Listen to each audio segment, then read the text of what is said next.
Hi, I'm Randall Rhodes, and I'm here to educate you on being prepared during a natural disaster. Being prepared in an emergency situation is having a good stockpile on emergency supplies. The most important supply that you need in an emergency situation is water. When water's going, it's expected, but in an emergency situation, it is possible that the water lines are contaminated or broken. In an emergency situation, there are many tools that have been created and are sold throughout the United States that help create a new opportunity or way to gather H2O or water. This is a water bag that holds up to 5 gallons of water, which is enough to supply 5 people per day. Inside is a bag, and as simple as a cardboard box and a bag full of water that can be dispensed throughout the day. In a situation where you are completely out of water, a toilet can hold up to 1.5 gallons of water, which is enough to last a person a day. But turn to a bathtub that can hold up to 200 gallons, that can last and survive for a week. And while you're at it, if you have the option, fill your sink, because it can hold up to another gallon of water.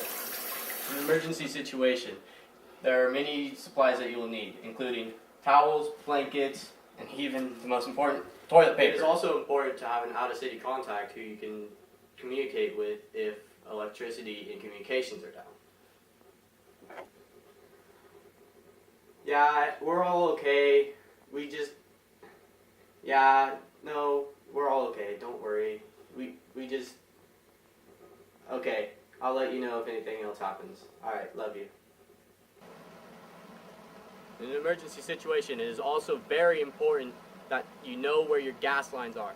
If your gas lines are not shut off and extra disasters happen after the initial, it can cause even more problems and possibly even an explosion within your house.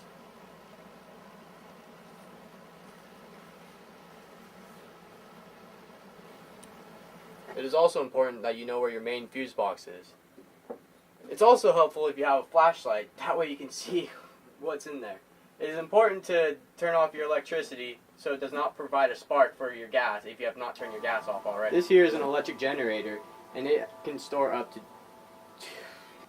This is an electric generator here that is charged by solar panels upon the roof. The electric generator can store up power that can be used to either charge batteries, charge electronics, or even charge your refrigerator to keep your food cool. This is a very small solar panel system, but is adequate for emergencies. And this is a hot water hose system where you lay hose across the roof and it heats the hose up, and by flowing the water through it, it can heat up water. Light is another important necessity. Matches, solar lamps, and candles are all good tools for light. Matches are convenient for heat, starting fires, starting candles, or providing light. Solar light, on the other hand, can harness the energy of the sun and then power itself to illuminate, which is enough for dark times. Now that you have an emergency stockpile full of food, medical supplies, and water, lights ranging from solar to candles to matches, or any other necessity that you think that you might need in an emergency situation, we all hope that you never have to use them and that everything is going to go fine. But if in that situation, it's better to have and not need than to need and not have.